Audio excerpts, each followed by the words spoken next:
Hi friends, welcome to GV online சேவை. நான் இன்னைக்கு பார்க்க போகிறது ஆர்ஆர்பியில் போட்டிருக்க வேலைவாய்ப்பு பற்றி தான். வாங்க வீடியோக்குள்ளார போகலாம். நம்ம சேனல் லைக் பண்ணுங்கள், ஷேர் பண்ணுங்கள், சப்ஸ்கிரைப் பண்ணுங்கள். ஃபஸ்ட்டு ஆர்ஆர்பி சென்னை .government.in அந்த வெப்சைட் உள்ளார போய்க்கிங்க. அந்த வெப்சைட் உள்ளார போனதுக்கப்புறம் பார்த்தீங்கன்னா கீழே நோட்டிஃபிகேஷன் இருக்கும். Recruitment of various category of posting paramedical post அப்படிங்கிறது இருக்கும். அதில் பார்த்தீங்கன்னா click here to view notification in English அப்படிங்கிற ஆப்ஷனை கிளிக் பண்ணுங்கள். கிளிக் பண்ணிங்கன்னா நோட்டிஃபிகேஷன் ஓப்பன் ஆகும்.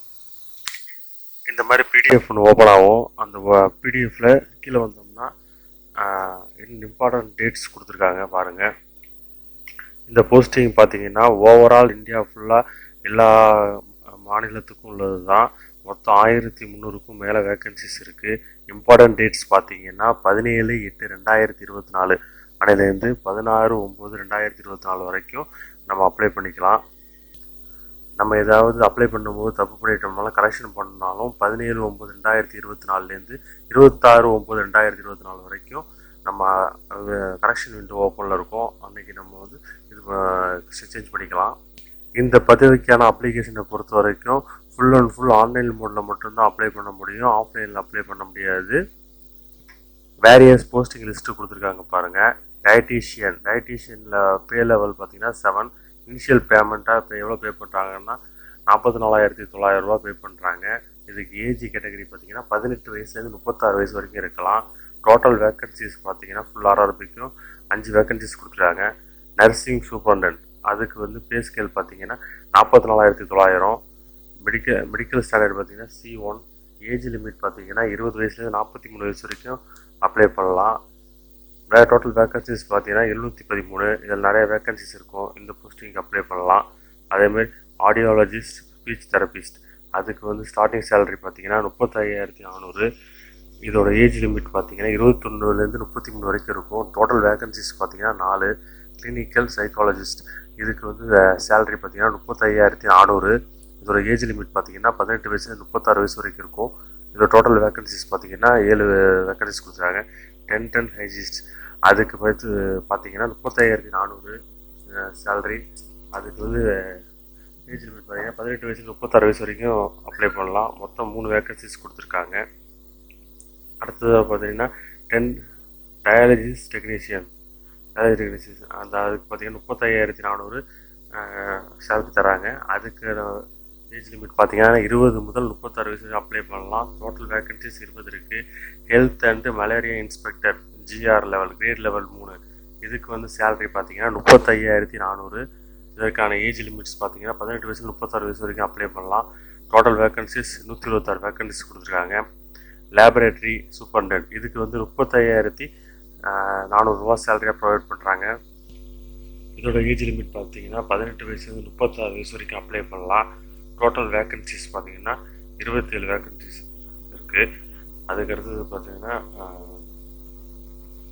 அடுத்த அளவு பார்த்தீங்கன்னா ஃபிசியோதெரபிஸ்ட் கிரேடு 2 இதுக்கு சேலரி வந்து 35,400 ப்ரொவைட் பண்ணுறாங்க. ஏஜ் லிமிட் 18 வயசுலேருந்து 36 வயசு வரைக்கும் இருக்கலாம். Total vacancies 20. ஆக்குபேஷனல் தெரபிஸ்ட் அதுக்கு வந்து 35,400 ப்ரொவைட் பண்ணுறாங்க. 18 வயசுலேருந்து 36 வயசு வரைக்கும் அப்ளை பண்ணலாம். 2 வேக்கன்சிஸ் கொடுக்குறாங்க. கேத் லேபரேட்டரி டெக்னீஷியன் அதுக்கு வந்து இனிஷியல் 35,400 ப்ரொவைட் பண்ணுறாங்க சேலரியாக. 18 வயசுலேருந்து 36 வயசு வரைக்கும் அப்ளை பண்ணலாம். 2 வேக்கன்சிஸ் கொடுத்துருக்காங்க. ஃபார்மசிஸ்ட்டுக்கு பே லெவல் ஸ்கேல் பார்த்தீங்கன்னா 5. அதுக்கு இனிஷியல் சேலரியாக பார்த்தீங்கன்னா 29,200. ஏஜ் லிமிட் வந்து 20 வயசு 38 வயசு வரைக்கும் பண்ணுறாங்க. அது டோட்டல் வேக்கன்சிஸ் பார்த்தீங்கன்னா 246. அதுக்கடுத்து பார்த்தீங்கன்னா ஸ்பீச் தெரபிஸ்ட் அதுக்கு வந்து சேலரி 29,200 ப்ரொவைட் பண்ணுறாங்க. 18 வயசுல 36 வயசு வரைக்கும் அப்ளை பண்ணலாம். இதுக்கு ஒரே ஒரு வேக்கன்சி தான் இருக்குது. கார்டியாலிக் டெக்னீஷியன் இதுக்கு வந்து 25,500 சேலரி ப்ரொவைட் பண்ணுறாங்க. 18 வயசுல 36 வயசு வரைக்கும் அப்ளை பண்ணலாம். 4 வேக்கன்சிஸ் கொடுத்துருக்காங்க. அடுத்ததாக பார்த்தீங்கன்னா இசிஜி டெக்னீஷியன் இதுக்கு வந்து 25,500 ப்ரொவைட் பண்ணுறாங்க. 18 வயசுல 36 வயசு வரைக்கும் அப்ளை பண்ணலாம். 13 வேக்கன்சிஸ் கொடுத்துருக்காங்க. அடுத்து லேபரேட்டரி அசிஸ்டன்ட் கிரேட் 2 இதுக்கு வந்து 21,700 ப்ரொவைட் பண்ணுறாங்க. 18 வயசுல 36 வயசு வரைக்கும் அப்ளை பண்ணலாம். 94 வேக்கன்சிஸ் கொடுத்துருக்காங்க. ஃபீல்டு ஒர்க்கர் அதுக்கு சேலரி பார்த்தீங்கன்னா 19,900 ப்ரொவைட் பண்ணுறாங்க. அது 18 வயசுல 33 வயசு வரைக்கும் அப்ளை பண்ணலாம். 19 வேக்கன்சிஸ் டோட்டல் வேக்கன்சிஸ் இருக்குது. மொத்தமாக 1376 வேக்கன்சிஸ் டோட்டலாக இந்தியா லெவலில் கொடுத்துருக்காங்க. இது ஒரு நல்ல ஆப்பர்ச்சுனிட்டி. எல்லோரும் அப்ளை பண்ண பாருங்கள். யாருக்கெல்லாம் எலிஜிபிள் இருக்கோ அப்ளை பண்ண பாருங்கள். இம்பார்ட்டன்ட் இன்ஸ்ட்ரக்ஷன் பார்த்தீங்கன்னா ஃபுல் அண்ட் ஃபுல் ஆன்லைன் மோடில் மட்டும்தான் அப்ளை பண்ண முடியும். இதற்கான எலிஜிபிலிட்டி எல்லாமே ஒன்று ஒன்றா நான் சொல்கிறேன். அப்படியே ஒன்று ஒன்றா நோட் பண்ணிக்கிங்க. நோட் பண்ணி மெடிக்கல் ஃபிட்னஸ், ஏஜ் லிமிட் எல்லாமே கொடுத்துருக்காங்க. அதெல்லாம் நோட் பண்ணிக்கிட்டு உங்களுக்குலாம் எலிஜிபிலிட்டி இருந்துச்சு, குவாலிஃபிகேஷன் இருந்துச்சுன்னா அதுக்கான போஸ்டிங்க்கு அப்ளை பண்ண பாருங்கள்.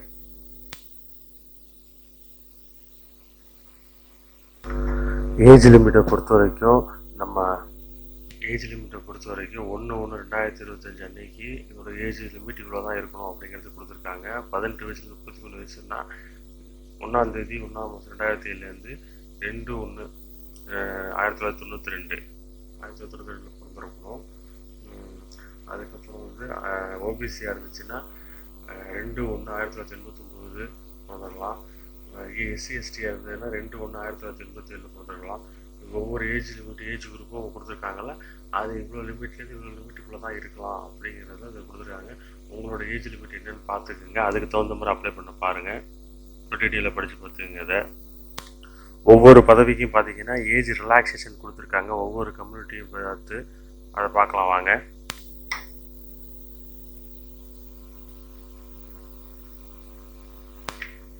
ஏஜ் ரிலாக்ஸேஷன் பொறுத்த மட்டும் எஸ்சி/எஸ்டி அப்படின்னா அவங்களோட ஏஜ் லிமிட்லேருந்து 5 இயர்ஸ் வரைக்கும் அப்ளை பண்ணிக்கலாம் எக்ஸ்ட்ரா.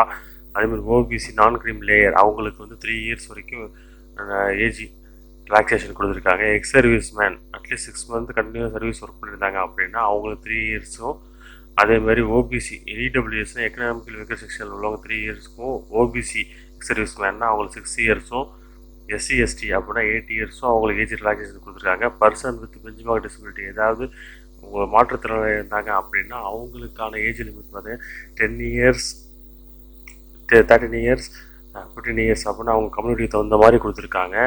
அதே மாதிரி ஆல்ரெடி ரயில்வேஸில் ஒர்க் பண்ணுறவங்களா இருந்து குரூப் சி இல்லை குரூப் டி பிரிவில் ஒர்க் பண்ணி 3 இயர்ஸ் முடித்தவங்களுக்கு மினிமம் ஏஜ் லிமிட் பார்த்தீங்கன்னா 40 இயர்ஸ் வரைக்கும் அப்ளை பண்ணலாம். ஓபிசியாக இருந்தால் 43 இயர்ஸ் வரைக்கும் அப்பர் ஏஜ் லிமிட். அப்போ எஸ்சி/எஸ்டியாக இருந்தால் 45 இயர்ஸ் வரைக்கும் அப்ளை பண்ணலாம். கேண்டிடேட் வந்து ஆல்ரெடி ரயில்வேஸில் ஒர்க் பண்ணுறவங்க, ரயில்வேஸ் கேன்டீன்ஸில் அல்ல societies, cooperative society and institute அதில் ஒர்க் பண்ணுறவங்களுக்கு பார்த்தீங்கன்னா 5 இயர்ஸ் வரைக்கும் ஏஜ் ரிலாக்ஸேஷன் தர்றாங்க. Female candidate widows and divorce candidate இருந்தாங்கன்னா அவங்களுக்கு வந்து யூஆராக இருந்தால் 35 இயர்ஸ், ஓபிசியாக இருந்துச்சுன்னா 38 இயர்ஸ், எஸ்சி/எஸ்டியாக இருந்தால் 40 இயர்ஸ் வரைக்கும் ஏஜ் வரைக்கும் அப்ளை பண்ணலாம். அடுத்ததாக பார்த்தீங்கன்னா எக்ஸாம் ஃபீஸ் பற்றி கொடுத்துருக்காங்க. ஃபார் ஆல் கேட்டகரிஸ் மின்ஸ் பார்த்தீங்கன்னா 500 ரூபா அப்ளை பண்ண கண்டிப்பாக கொடுக்குற மாதிரி இருக்கும். ஆல் மின்ஸ் ஓபிசி கேட்டகரியில் உள்ள மின்ஸ் மட்டும், இல்லை ஓசியில் உள்ளவங்க அவங்கெல்லாம் 500 ரூபா ஃபீஸ் பேமெண்ட்டாக பண்ணுற மாதிரி இருக்கும். மற்றபடி SC ST, ex serviceman, PWD PD candidate, female, transgender இவங்கெல்லாம் பார்த்தா 250 ரூபா 250 ருபீஸ் அப்ளிகேஷன் ஃபீஸாக பே பண்ணுற மாதிரி இருக்கும். இது ஆன்லைன் மோட்லேயே பே பண்ணிடலாம். உங்கள் நெட் பேங்கிங், யூபிஐ ஐடி இல்லைனா வந்து டெபிட் கார்டு, கிரெடிட் கார்டு அதை பயன்படுத்தி நீங்கள் இது அப்ளை பண்ணலாம். மோட் ஆஃப் ஃபீஸ் பேமெண்ட்டை பொறுத்த வரைக்கும் internet banking, debit card, UPI, all application service application சொல்லியிருக்காங்க. Fees paid candidate online mode only, there is no option to fees any other mode. Only online மோடில் மட்டும்தான் அப்ளை பண்ண முடியும், வேறு எந்த மோட்லேயும் அப்ளை பண்ண முடியாது அப்படிங்கிறத சொல்லியிருக்காங்க. முன்னாடிலாம் பார்த்தீங்கன்னா ஒரு சலான் எடுத்து ஃபில்அப் பண்ணி அதை பேங்கில் கட்டுற மாதிரி இருக்கும். அப்படிலாம் ஆப்ஷன்ஸ் கிடையாது. இப்போ எல்லாமே ஆன்லைன் மூடாக பணம் கட்டுற மாதிரி வந்துருச்சு. அடுத்ததாக பார்த்தீங்கன்னா எக்ஸாம் எப்படி எழுதும் அப்படிங்கிறத பற்றி கொடுத்துருக்காங்க. அது எப்படின்னா ஃபுல் அண்ட் ஃபுல் ஆன்லைனில் தான் அப்ளை பண்ணுறோம். ஆர்ஆர்பி எக்ஸாமை பொறுத்த வரைக்கும் ஃபுல் அண்ட் ஃபுல்லாக கம்ப்யூட்டர் பேஸ்ட் டெஸ்ட்டாக தான் இருக்கும். கம்ப்யூட்டர் பேஸ்ட் டெஸ்ட்டு ஒவ்வொரு ஏரியாவிலையும் எங்கெங்கே அப்படின்னு சொல்லிட்டு அப்ளை பண்ணி முடிச்சதுக்கப்புறம் ஹால் டிக்கெட்டில் வரும். அங்கே போய் தான் நீங்கள் அந்த சென்டரில் போயிட்டு எக்ஸாம் கம்ப்யூட்டர் பேஸ்ட் எக்ஸாம் எழுதுகிற மாதிரி இருக்கும். கம்ப்யூட்டர் பேஸ்ட் எக்ஸாம் பார்த்தீங்கன்னா கொஸ்டின் பேப்பர் ஸ்டேஜ் பார்த்தீங்கன்னா டோட்டலாக 100 கொஸ்டின்ஸ் இருக்கும். 90 நிமிஷம் டைம் கொடுப்பாங்க, அதுக்குள்ளே எழுதி முடிக்கணும். 120 நிமிஷம் வந்து டைம் கொடுப்பாங்க. யாருக்குன்னா பிடபிள்யூடிபிடி கேண்டிடேட்டுக்கு மட்டும். அது என்னென்ன கொஸ்டின்ஸ் எவ்வளோ மார்க்ஸில் இருக்கும் அப்படிங்கிறது கீழே கொடுத்துருக்காங்க பாருங்கள். ப்ரொஃபஷனல் எபிலிட்டி அதுலேருந்து 70 கொஸ்டின்ஸும், ஜெனரல் அவேர்னஸ் அதில் 10 கொஸ்டின்ஸும், general arithmetic and general intelligence reasoning அதுலேருந்து 10 கொஸ்டின்ஸும், ஜெனரல் சயின்ஸ்லேருந்து 10 கொஸ்டின்ஸ் இருக்கும். டோட்டல் 100 கொஸ்டின்ஸ் இருக்கும். இதில் நெகட்டிவ் 100 கொஸ்டின்ஸ் இருக்கும். டோட்டலாக 100 கொஸ்டின்ஸ் இருக்குது. இது எப்படி படிக்கணும் அப்படிங்கிறது எல்லாமே வந்து உங்களுக்கு நோட்டிஃபிகேஷனில் கொடுத்துருக்காங்க. அதை ஃபுல்லாக படித்து பார்த்துக்கோங்க. இதில் முக்கியமாக வந்து எல்லா கொஸ்டின்ஸும் நெகட்டிவ் மார்க்ஸ்லாம் உண்டு இந்த எக்ஸாமை பொறுத்த வரைக்கும். அதனால் பார்த்து அதை புரிஞ்சுக்கிட்டு அதுக்கு தகுந்த மாதிரி நீங்கள் எக்ஸாம் அட்டன் பண்ண பாருங்கள். கீழே அடுத்தது வந்து நோட்டிஃபிகேஷன் டீட்டெயில்ஸ் எல்லாம் கொடுத்துருக்காங்க. அடுத்தது ஹவு டு அப்ளை கொடுத்துருக்காங்க. ஆன்லைன் அப்ளிகேஷன் எப்படி அப்ளை பண்ணணும் அப்படிங்கிறத பற்றி டீட்டெயில்ஸாக ஸ்டெப் பை ஸ்டெப்பாக கொடுத்துருக்காங்க. நான் இதை வந்து ஆன்லைன் அப்ளிகேஷன் எப்படி பண்ணுங்கிறது ஸ்டெப் பை ஸ்டெப்பாக நான் உங்களுக்கு ஒரு வீடியோவாக போகிறேன், நம்ம சேனல்லே ரிலீஸ் பண்ணுறேன். இன்னும் ஒரு 2-3 டேஸில் ரிலீஸ் பண்ணிவிடுவேன். அதை பார்த்து அதே மாதிரி அப்ளை பண்ண பார்த்துக்குங்க. ஆன்லைனில் அப்ளை பண்ணுறதுக்கு என்ன டாக்குமெண்ட்ஸ் தேவை அப்படிங்கிறது கொடுத்துருக்காங்க பாருங்கள். ஆன்லைனில் அப்ளை பண்ணுறது என்ன டாக்குமெண்ட்லாம் வேணும் கொடுத்துருக்காங்க பாருங்கள். உங்களுக்கு வந்து கலர் பாஸ்போர்ட் சைஸ் ஃபோட்டோ வேணும். அது 30 கேபிலேருந்து 70 கேபிக்குள்ளே இருக்கணும். அதுக்கப்புறம் வந்து உங்களோட சிக்னேச்சரை ஸ்கேன் பண்ணி வச்சுக்கோங்க. Black or blue ball point pen போட்டு அதை ஸ்கேன் பண்ணி வச்சுக்கிங்க. எஸ்சி எஸ்டியாக இருந்ததுன்னா ட்ராவல் பாஸ் வேணும். அப்படின்னா கம்யூனிட்டி சர்டிஃபிகேட் கண்டிப்பாக இருக்கணும் கையில். அதேமாதிரி வந்து எஸ்சி எஸ்டிக்கு ட்ராவல் பாஸ் கொடுக்குறாங்க. மற்றபடி வந்து பிடபிள்யூடி கேண்டிடேட்னா அதுக்கான சர்டிஃபிகேட்ஸ் வச்சுக்கிங்க. அந்த மாதிரி ஒவ்வொன்று வச்சுக்கிங்க. மற்றபடி எல்லா கேண்டிடேட்டுக்கும் ஃபோட்டோவும் சைனு கண்டிப்பாக தேவைப்படும். ஆர்ஆர்பியில் எந்தெந்த ஜோனுக்கு என்னென்ன வெப்சைட்டுங்கிறது இதிலேயே கொடுத்துருக்காங்க. நம்மளுக்கு பொறுத்த வரைக்கும் www.rrbchennai.government.in இதில் அப்ளை பண்ணால் போதும். மற்ற ஜோனுக்கு யார் எந்தெந்த ஜோனோ அந்தந்த ஜோனில் அப்ளை பண்ண பாருங்கள். அதற்கான வெப்சைட் லிங்க் இங்கேயே கொடுத்துருக்காங்க பாருங்கள்.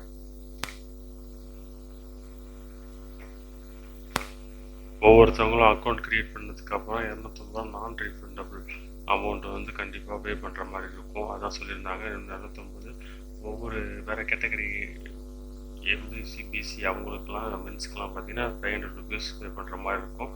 இன்வேலிட் அப்ளிகேஷனாக இருந்தால் அதை ரெஜிஸ்ட்ரேஷன் பண்ணிடுவேன் அப்படிங்கிறது இதில் போட்டிருக்காங்க. அதுக்கான திரும்பி ரீஃபண்ட் எந்த அமௌண்ட்டும் கிடைக்காது.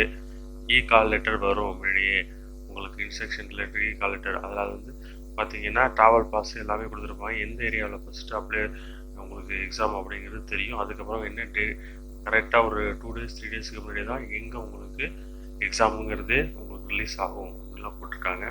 இதை அப்ளை பண்ணதுக்கப்புறம் எஸ்எம்எஸ் வழியாகவோ இல்லை மெயில் வழியாகவோ கண்டிப்பாக உங்களுக்கு எப்போ எக்ஸாம் கால் லெட்டர் எடுத்துக்கோங்க அப்படிங்கிறது டீட்டெயில்ஸ் உங்களுக்கு எஸ்எம்எஸ் வழியாக வரும் அப்படிங்கிறது இதில் சொல்லியிருக்காங்க. எக்ஸாம்லாம் எழுதி முடிச்சதுக்கப்புறம் பார்த்தீங்கன்னா உங்களுக்கு ரிசல்ட் வந்ததுக்கப்புறம் ஒரிஜினல் சர்டிஃபிகேட்டை சப்மிட் பண்ணுற மாதிரி இருக்கும். அது வந்து உங்களுக்கு கண்டிப்பாக வெரிஃபிகேஷன் அப்போ இருக்கும், சர்டிஃபிகேட் வெரிஃபிகேஷன் அப்போ இருக்கும் அப்படின்னு போட்டிருக்காங்க. இதில் பார்த்தீங்கன்னா ஒவ்வொரு போஸ்டிங்குக்கும் என்ன குவாலிஃபிகேஷன் அப்படிங்கிற எஜுகேஷன் குவாலிஃபிகேஷன் கொடுத்துருக்காங்க. இது 18வது பேஜில் இருக்குது. பிடிஎஃபோட 18வது பேஜில் நர்சிங் சூப்பர்டென்ட் அதுக்கு பார்த்தீங்கன்னா உங்களுக்கு என்ன படிச்சிருக்கோம் அப்படின்னா ரிஜிஸ்டர் நர்ஸாக இருக்கணும். நர்ஸாக ரெஜிஸ்டர் பண்ணியிருக்கணும். அதில் மிட்வைஃப் பாஸ்ட் 3 இயர்ஸ் மிட்வைஃப் அந்த சர்டிஃபிகேஷன் முடிச்சது இருக்கணும். இல்லைன்னா பிஎஸ்சி நர்சிங் முடிச்சிருக்கணும். அவங்க மட்டும்தான் நர்சிங் சூப்பர்டென்ட்டாக அப்ளை பண்ண முடியும். கார்டியாக் டெக்னீஷியன் அதுக்கு பதில் higher secondary 10th +2 science group எடுத்து படிச்சிருந்துருக்கணும். Diploma in cardiology lab investigation consider ECG அந்த டிப்ளமோ கோர்ஸ் முடிச்சிருக்கணும். அவங்க தான் இந்த போஸ்டிங் அப்ளை பண்ண முடியும். கிளினிக்கல் சைக்காலஜிஸ்ட் இதுக்கு வந்து master degree in clinical psychology or social psychology from diagnosed university master degree முடிச்சிருந்துருக்கணும். அவங்க மட்டும்தான் சைக்காலஜி கிளினிக்கல் சைக்காலஜி அப்ளை பண்ண முடியும். அதுக்கப்புறம் அடுத்த போஸ்டிங் பார்த்தீங்கன்னா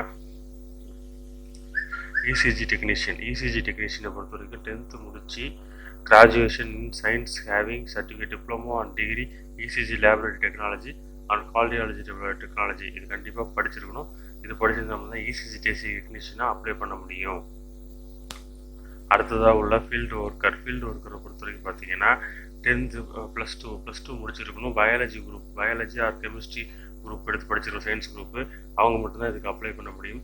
ஹெல்த் அண்ட் மலேரியா இன்ஸ்பெக்டர் அவங்க பார்த்தீங்கன்னா BSc chemistry study chemistry as main BSc chemistry அல்லது 1 இயர் நேஷ்னல் ட்ரேட் சர்டிஃபிகேட் படிச்சிருக்கணும். அப்போ தான் வந்து ஹெல்த் அண்ட் மலேரியா இன்ஸ்பெக்டராக அப்ளை பண்ண முடியும். அடுத்த போஸ்டிங் லேபரேட்டரி அசிஸ்டன்ட் பார்த்தீங்கன்னா 10th +2 படிச்சிருக்கணும், +2ல சயின்ஸ் குரூப் படிச்சிருந்துருக்கணும், diploma in medical laboratory technology படிச்சிருக்கீங்க, டிஎம்எல்டி படிச்சிருக்கணும், அவங்க அப்ளை பண்ணலாம்.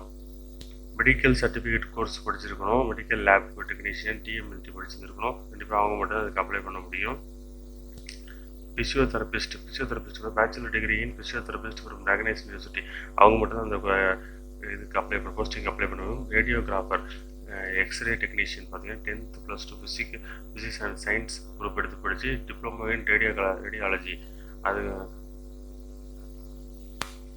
10th +2 முடிச்சுட்டு ஃபிசிக்ஸ் கெமிஸ்ட்ரி குரூப் எடுத்து படிச்சிருக்கணும். அப்புறம் வந்து டிப்ளமோ இன் ரேடியோகிராஃபி அது படிச்சிருக்கணும். அப்போ தான் வந்து நீங்கள் இந்த போஸ்டிங்க்கு அப்ளை பண்ண முடியும். ஃபார்மசிஸ்ட்டுக்கு பார்த்தீங்கன்னா 10th + சயின்ஸ் குரூப் படிச்சிருக்கணும், அப்புறம் டிப்ளமோ இன் ஃபார்மசி படிச்சிருக்கணும், டிகிரி இன் ஃபார்மசி படிச்சிருக்கணும், பிஃபார்ம் படிச்சிருக்கணும். அப்போ தான் இந்த போஸ்டிங் அப்ளை பண்ண முடியும். அதே மாதிரி ஒவ்வொரு போஸ்டிங்க்கும் ஒவ்வொரு என்ன குவாலிஃபிகேஷன் அப்படிங்கிறது இதில் கொடுத்துருக்காங்க. தெளிவாக படித்து பார்த்து உங்களுக்கான குவாலிஃபிகேஷனுக்கான போஸ்டிங்கு அப்ளை பண்ண பாருங்கள்.